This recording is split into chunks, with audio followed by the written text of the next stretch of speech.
Hey everyone, today we're looking at section 3.3 homework. So now we're going to start using these new derivative rules to find derivative equations. So the first one, again, just to recap, any problem that's like highlighted in gray, like the number, that means do without a calculator. So we're just using the rules for pretty much everything in this first section here. Okay, so y equals 2x plus 1, then dy dx is actually what the directions say, but I just wrote the y prime. They're interchangeable. It's just the slope of this is a line, so the slope of a line is just 2 at any x value. Okay, I'm going to need some power rule here.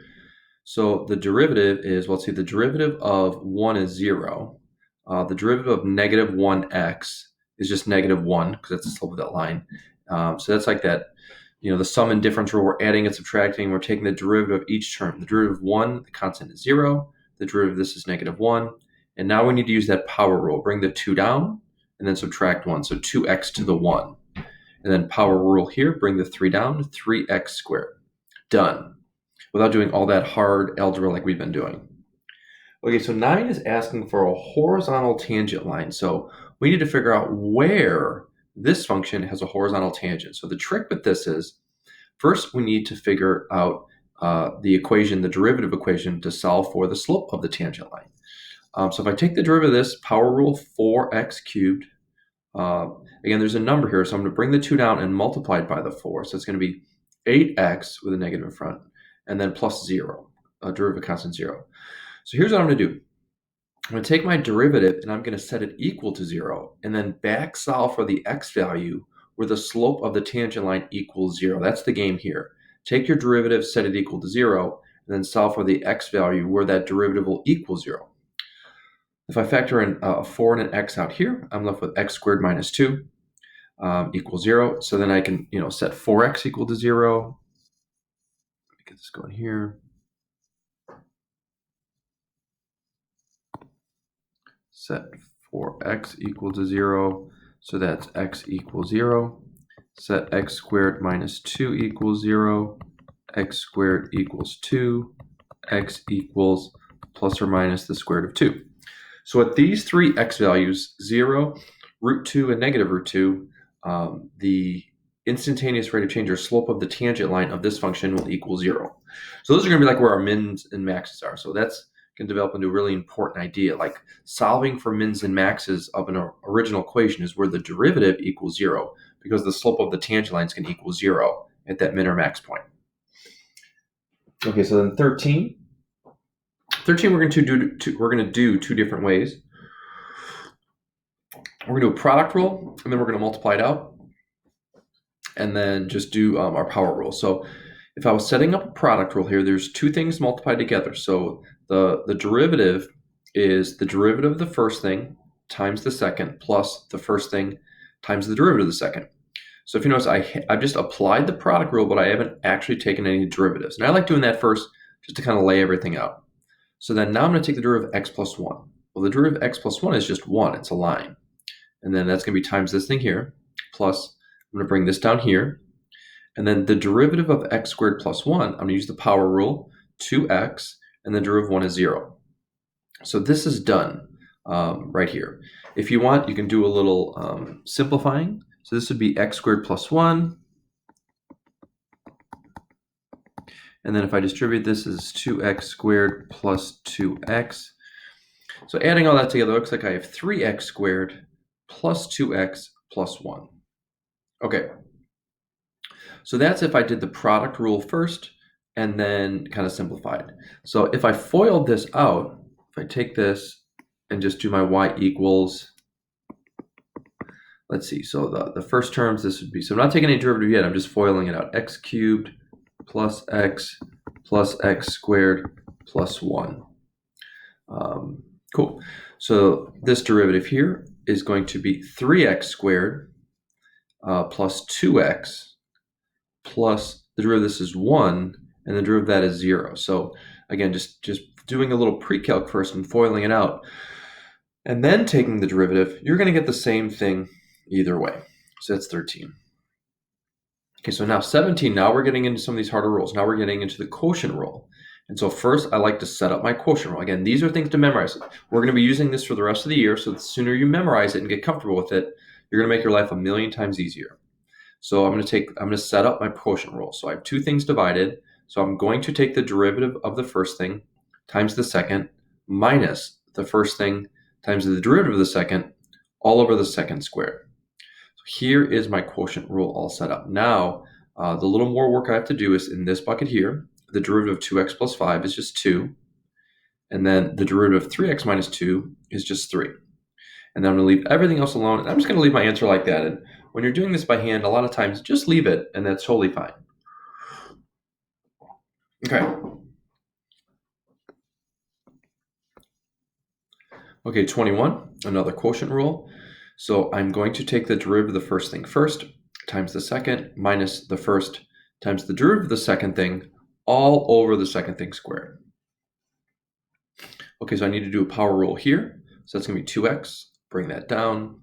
And then the derivative here is going to be minus 3x squared. So that this is minus 3x squared, you can either bring that minus in front or, which I did here, looks like there's going to be a plus here, because with that plus sign there, or you can just leave it as a minus there and then put the minus 3x squared there. But either way, that's going to be, all of it's going to be positive, and then bring down that x squared there. Cool. And then all over that denominator squared. Okay, so this is something that's going to keep coming back, and students usually, this drives them nuts until they kind of get used to it. So you're just given some random function u and some random function v. So this is standing for some like dummy function. This could be like x squared plus 1, and this could be like 5x.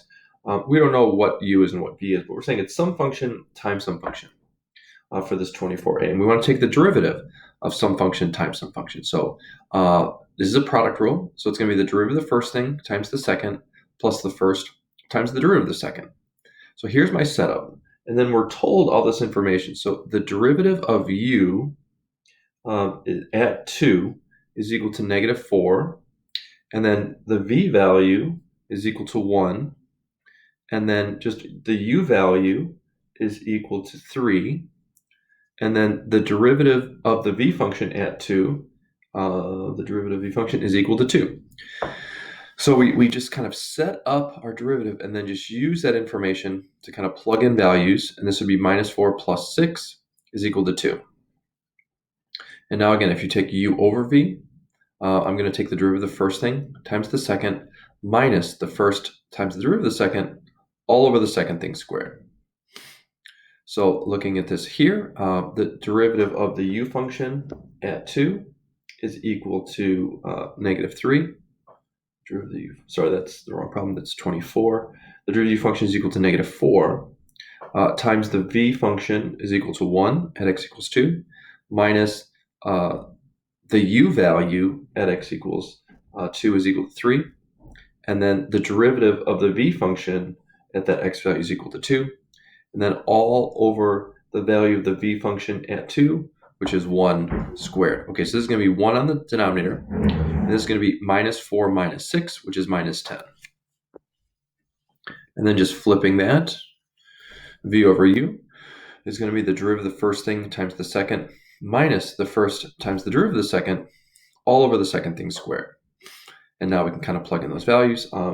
The value of the derivative value is 2 times the u value is equal to 3 minus the v value is equal to 1 times the derivative of the u value is equal to negative 4 all over the u value at x equals 2, which is 3. So I have 9 here. It's going to be 6 plus 4 is equal to 10, so 10 nines. And then again, if I'm taking the derivative of this here, so I'm going to take the derivative of the u function with a 3 multiplied by it. So it's just going to be 3u prime. And then the derivative of the v function with a negative 2 in front of it is just minus 2v prime. Plus, now I need to set up a product rule because it's the u function times the v function. So it's going to be, I'm just going to kind of leave this 2u as one thing. So the derivative of 2u is 2u prime times the v function. The derivative of the first thing times the second plus the first thing, which is 2u, times the derivative of the second, which is v prime. And now plugging in each of those values, there's my u prime value, which was the -4. There's my v prime value, which was equal to 2. And then the u prime value again, which is -4. The v value, which is equal to 1. The u value, which was equal to 3. And then the v prime value, which was equal to 2. And if I combine all this together, let's see, I get -12, -4, -8, plus 12. So those cancel out, leaving you with -12. So those are tough, and those are something we're going to keep practicing as we go through all these different sections. Okay, 27, so asks for the equation of the tangent line at the specific point. So you need two things. If you need an equation of a tangent line, you need a point and a slope. So the first thing I'm going to do is I like plugging in right away. So if I plug in my x value of 1 in, I get 1 plus 1, which is 2, over 2, which is 1. So you have your point. Do that right away because you only have one equation. You plug in that x value and you have your point. Now we need our slope. Well, that's a derivative. Slope of the tangent line is derivative value. So I'm going to take the derivative of this function. It's a quotient rule. So I'm going to take the derivative of the first times the second minus the first times the derivative of the second all over the bottom squared. So if I do that, I get 3x squared plus 0. Bring this down here. Minus this whole thing here. And then the derivative of the line 2x is just 2. And then don't forget to square the 2 and the 4. So it's 4x squared. Okay, so now if I plug 1 into the derivative, because I plug 1 into the original equation to get the y value 1 to get the point, and then I plug 1 into the derivative equation to find the slope of the tangent line at that x value. So the y prime of 1 value is going to be 3 times 2 minus, putting a 1 here, 1 plus 1 is 2, another 2, and all of that's over 4 times 1, which is 4. So this is 6 minus 4, which is 2 over 4, which is 1/2. I have your point and your slope. Y minus y1 is equal to m times x minus x1. There's your point slope. Leave it just like that. So 33 gets an interesting idea of like multiple derivatives. So we want to find the first 4 derivatives. So we start with, this function here. And then the first derivative is going to be 4x cubed. Bring the 4 down. Subtract the exponent. Plus 3x squared minus 4x plus 1, and then plus 0. So here's your first derivative. And then your second derivative, let's bring the 3 down. 12x squared plus, bring that 2 down, 6x minus 4x, the derivative of 4x is 4, plus 0. So there's the second derivative. And we can keep going. The third derivative is 24x plus the derivative of, and one way to look at this too, if you look at it as a power rule, you bring the 1 down, which is 6 times 1 is 6, and then you subtract 1, 0. X to the 0 is equal to 1. So this would just be 6 times 1, or just 6. Or you can look at it as this is just the line 6x. And the derivative of any line is equal to 6. And the derivative of a constant is 0. If you can picture that horizontal line, the slope is 0. Okay, so this is third derivative. And then fourth derivative, here's kind of the notation. y1, y prime, y double prime, y triple prime. And then you start writing in like a parentheses with the number there is the notation. And this is just a line. So the derivative of that is just 24. And then the fifth derivative would be 0, if you want to know what that is. Okay, 47. So now we're getting into some of these applications of derivatives here. So you have some position function. So position is equal to 4.9 t squared. Some rock, falling to Earth. And so we want to know what is the first and second derivative, that ds over dt. That's s prime. It just so happens that if you take the derivative of position over time, that's velocity. And if I take you're creating your own mathematics here. You're creating your own velocity equation. So this is just a power rule. Bring the 2 down. 2 times 4.9 is 9.8. T to the 1. So this is your velocity equation. And then if you do the second derivative, that d squared s over dt squared, that's asking for second derivative of the position function. So you can either write it as that d squared s over dt squared, or just s double prime. The second derivative of position is acceleration, or the derivative of velocity is acceleration. And so if you take the derivative of this line, it's just 9.8. So this is that on Earth, in meters per second, and meters per second, and meters per second, or meters per second squared. Here's these equations for objects in free fall. And you actually just created it. We can create these equations now, nothing to memorize.